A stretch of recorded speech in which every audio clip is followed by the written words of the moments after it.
Alright guys, just picked up this 1982 Mercedes 300 TD. It is a US version. It's picked up from the nth owner, still trying to sort that out. It was recently picked up at an auction. Previous owner owned it for about 10 years, and the previous owner to the one that I bought it from owned it for 10 years, and the most recent one only had it about 7 months.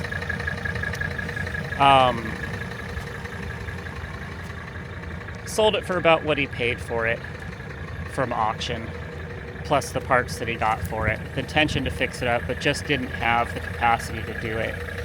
I was lucky enough to be able to speak to him and talk to him about what I understood the car needed, and that I was capable and willing to do the work for it. It's in pretty good shape. It's got a clean title. It does have this fender here. It did have damage a while ago. I can see the pinstripe here. Doesn't go the entire length. A pretty decent repair job.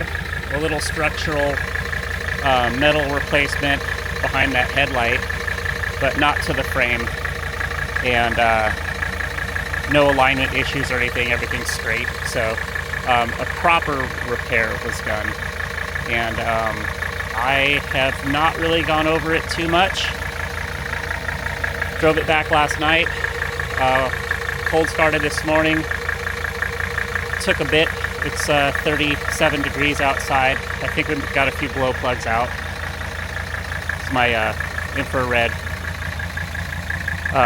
temp sensor was showing some cold spots on the block. So anyway, it's gonna need some work. That's missing that. Not sure what that is yet.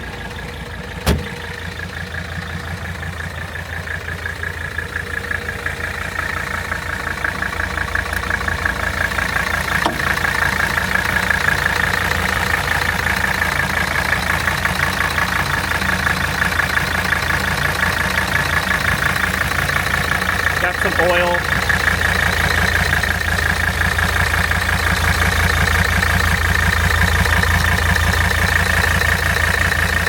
Manifold gasket's leaking pretty good. We're missing mounts on the air cleaner. The hose is missing. We are missing engine shock.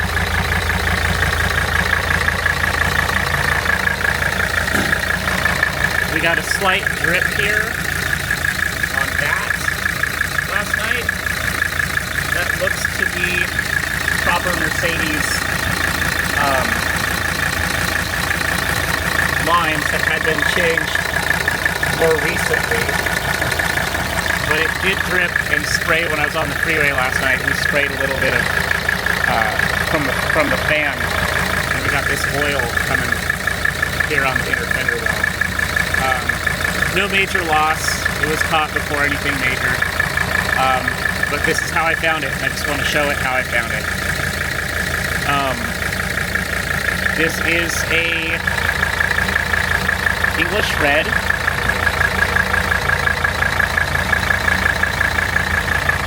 Missing some paint. This is from damage, straightening out. I might replace this cross member. You can see the donor work here and here, and it extends up to about there, and just the front part, so nothing on the frame. SLS is working. Engine runs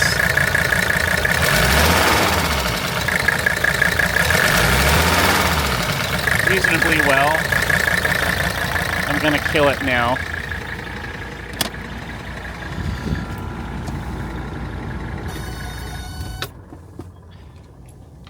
Turns off when it should, which is nice. We'll get to the interior here while we're standing here. Dash is pretty straight. There's a little bit of a crack on the edge of that instrument cluster hole where it meets the dash, but the rest of it is fairly straight and nice. I might just leave that alone. So this car had a life in Georgia for a while, a little bit of Colorado, and then Oregon, near Portland, where I picked it up. So,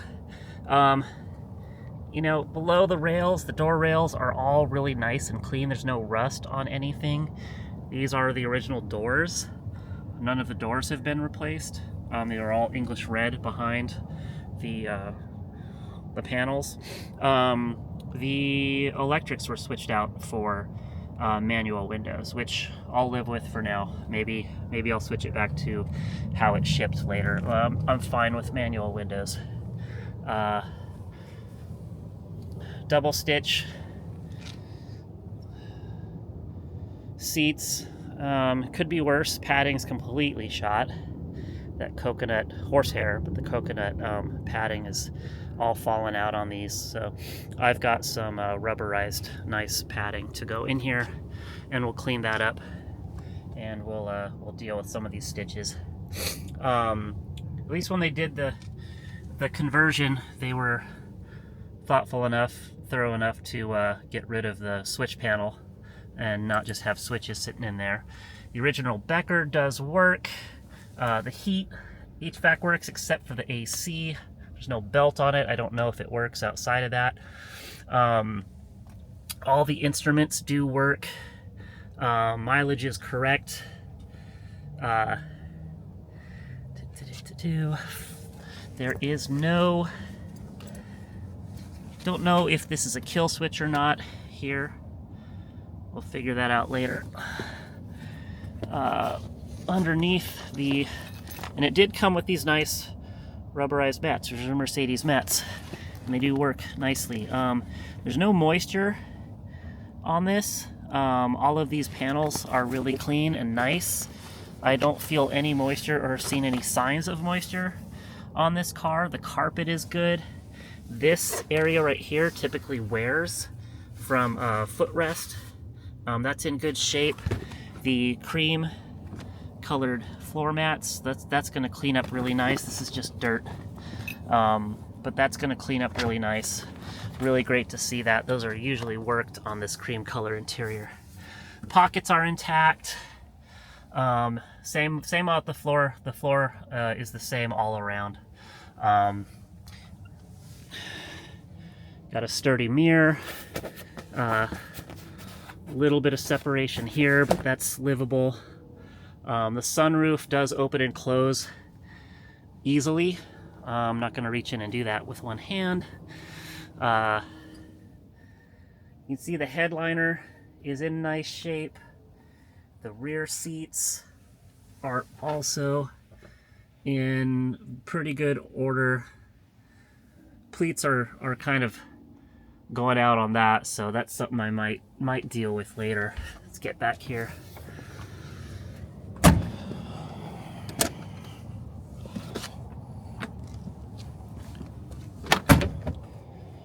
Vacuum system is out on it.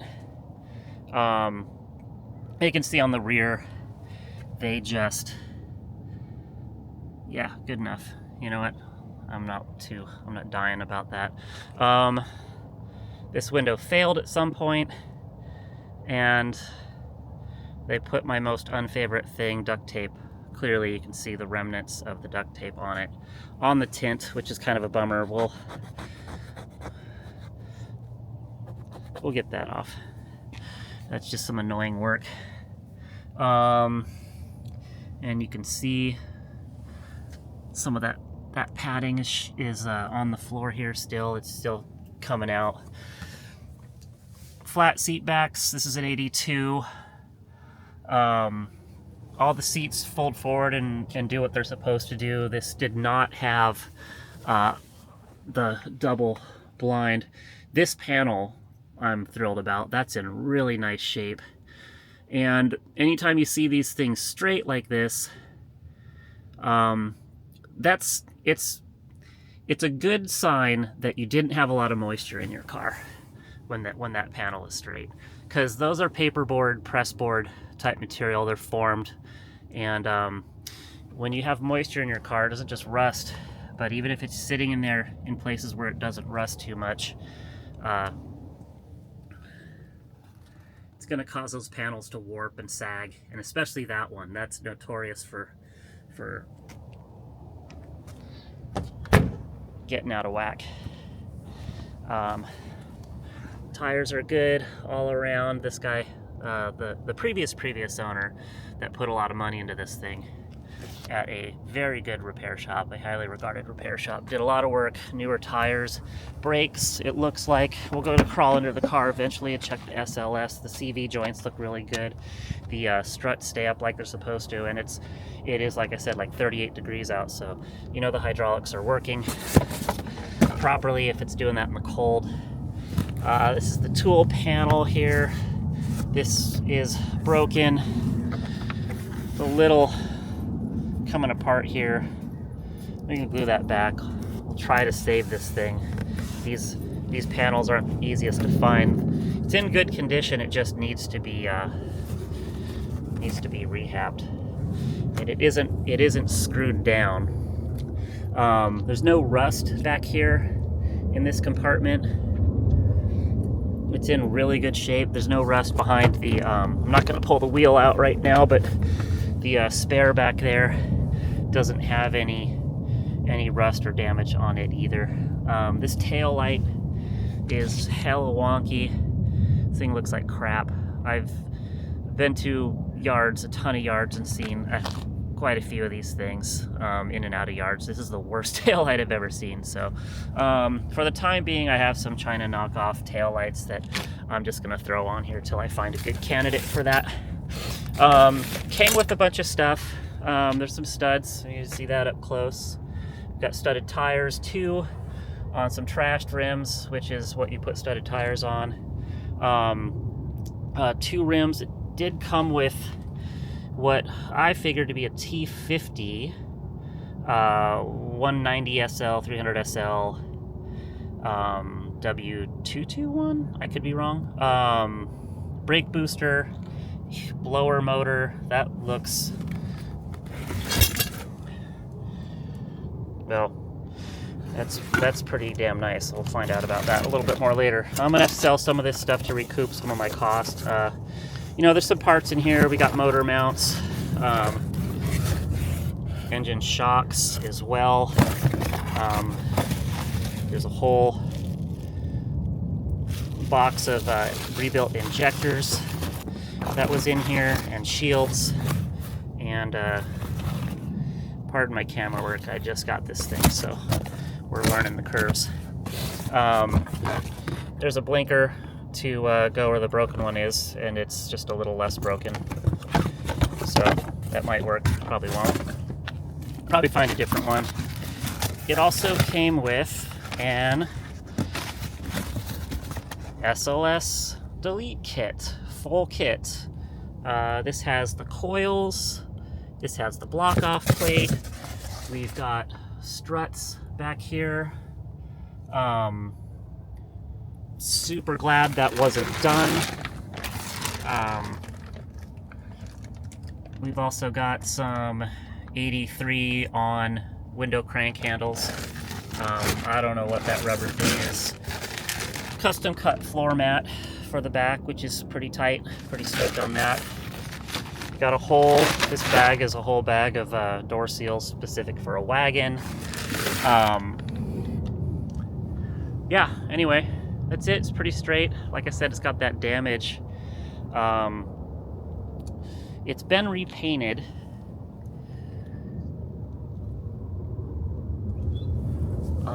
See if we can get in here and see this. It's wet, so it might be hard to. But at the very least, chip down to. At the very least, it's been repainted on the front. Fender, hood, cowl, You can see this here, some repaint. There's a chip there. You can see it looks like there's clear coat in a couple spots, and you can see that, if you can see that. Probably not. Anyway, I suspect there's some paint in a few other spots. There's clear coat where there shouldn't be. This is single stage paint. There's no rust on any of the rockers, jack holes, rear fender areas.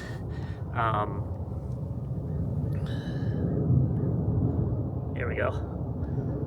That's our rear. They all pretty much look like this. The whole car kind of looks like this. We got some heat on this back panel. You know, spent a little bit of time in a dry climate. And then this right here, and that pinstripe doesn't look like that's from the factory or recent. This is a little bit of paint damage, and you can see some lifting there. Just not good paint adhesion. So we'll deal with that. That's the only spot of rust really on the whole car. There's no rust on the sills. You know, back hatch looks good, clean. Nothing on this lower lip that we usually get. As